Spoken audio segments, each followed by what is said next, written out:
Pemerintah memutuskan memperpanjang PPKM berjenjang level 1 hingga 4 mulai hari ini hingga 2 Agustus mendatang. Namun perpanjangan PPKM kali ini dibarengi sejumlah pelonggaran demi mengakomodasi sektor ekonomi usaha kecil. Aturan pelonggaran kian membingungkan dan belum tersosialisasikan dengan baik ke publik. Dan untuk membahasnya lebih dalam kita sudah terhubung dengan Jody Mahardi selaku juru bicara Menteri Koordinator Maritim dan Investasi sekaligus Koordinator PPKM Jawa Bali. Selamat sore Pak Jody. Selamat sore, Mbak Nana. Oke, Pak Jody langsung saja. Ini banyak pertanyaan dari masyarakat, dari kami juga. Ada beberapa pelonggaran di penerapan PPKM level 4. Apakah kemudian pemerintah tidak khawatir, Pak Jody, pelonggaran ini akan memicu lonjakan kasus lagi? Ya, kita kan pertimbangan aspek kesehatan juga harus dihitung secara cermat gitu ya. Dan pada saat yang sama aspek sosial ekonomi masyarakat, khususnya pemenuhan kebutuhan kehidupan sehari-hari itu juga harus kita prioritaskan gitu. Nah, yang penting penyesuaian yang dilakukan di level masing-masing itu harus dilaksanakan dengan protokol kesehatan yang ketat sesuai dengan ketentuan yang ditetapkan gitu. Nah, pelanggaran terhadap peraturan ini kita akan tindak tegas tentunya setelah dilakukan himbauan-himbauan yang persuasif gitu ya. Jadi ini tanggung jawab kita semua karena penanganan varian Delta ini kalau tidak ditangani dengan baik ya dampaknya akan luas kemana-mana gitu. Jadi kita mohonlah dari sini semua kerjasama dari semua elemen masyarakat gitu, baik ormas, pemerintah daerah, pemerintah pusat, semua dan masyarakat juga paling penting gitu loh, bahwa ya ini dilakukan memang bukan keputusan yang mudah juga buat pemerintah gitu. Kita harus membalance gitu kan antara ekonomi masyarakat juga dengan kesehatan gitu, dan ini pilihan yang berat memang tapi harus dilakukan gitu untuk kebaikan bersama. Oke, ini pilihan yang berat tapi kita lihat bahwa salah satu bentuk pelonggaran ini dilakukan kepada sektor usaha kecil, kemudian seperti warung makan yang diperbolehkan untuk makan di tempat begitu ya, warung makan, warteg dan juga pedagang kaki lima makan di tempat selama 20 menit. Bagaimana kemudian pengawasannya di lapangan Pak Jody? Apakah ada jaminan bahwa para pedagang ini mampu mengikuti aturan?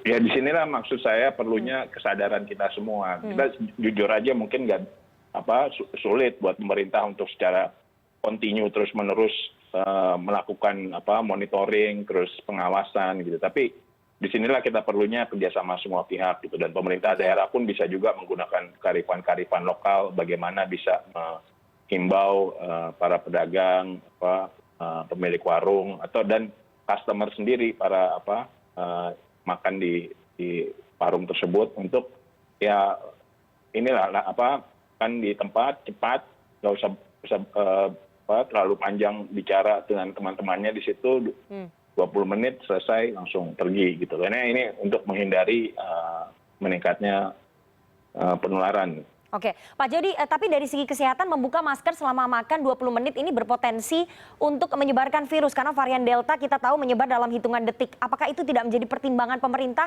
sekali lagi dalam memutuskan meskipun sangat berat memutuskan sektor ekonomi dan juga kesehatan harus seimbang begitu, Pak Jody? Ya Mbak, tadi saya sudah sampaikan ini pilihan yang sulit gitu, tapi kita kan mendengarkan aspirasi juga dari bawah. Dan sekarang ya memang 20 menit ini jangka waktu yang singkat tersebut ya memang kita himbau supaya ya seminimal mungkin bisa kita tekan penularan, potensi penularan, dan inilah makanya kita butuh kerjasama dan pengertian dari semua pihak. Kalau ada yang nanya kenapa 20 menit, kenapa nggak 21 menit, 25 menit, 30 menit, ya nanti semua waktu pun akan dipermasalahkan gitu loh. Sekarang kita udah bukan waktunya lagi berdebat gitu loh, tapi ya 20 menit ini ya kita cobalah lakukan, umpamanya mau makan di warung ya sebelum 20 menit itu ya udah selesai. Oke, selain pelonggaran di warung makan dan juga pedagang kaki lima serta warteg, pemerintah juga membolehkan pasar tradisional untuk buka.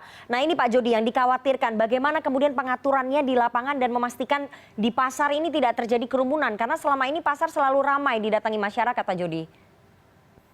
Ya ini nanti pemerintah daerah tentunya punya cara-cara ya, dan kearifan lokal pemerintah daerah juga kita berikan fleksibilitas untuk bisa menerapkan aturan ini. Tapi sekali lagi memang nanti enforcement kita mohon pengertian masyarakat juga bahwa enforcement ini pemerintah, baik pemerintah pusat maupun pemerintah daerah akan tegas.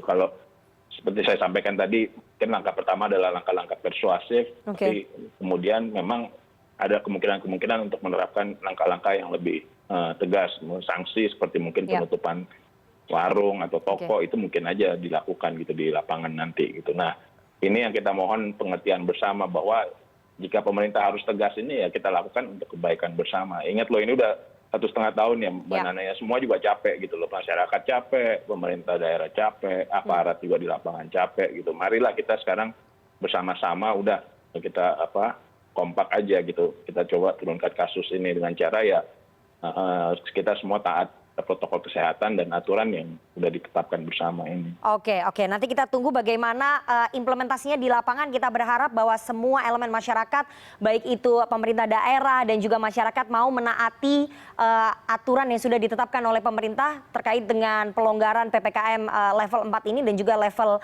3, 2 dan juga 1. Nanti bagaimana hasilnya kita tunggu bersama. Terima kasih sekali juru bicara Menko Maritim dan juga Investasi Jody Mahardi atas waktunya kepada CNN Indonesia Newsroom sore hari ini. Saya selalu Pak Jody.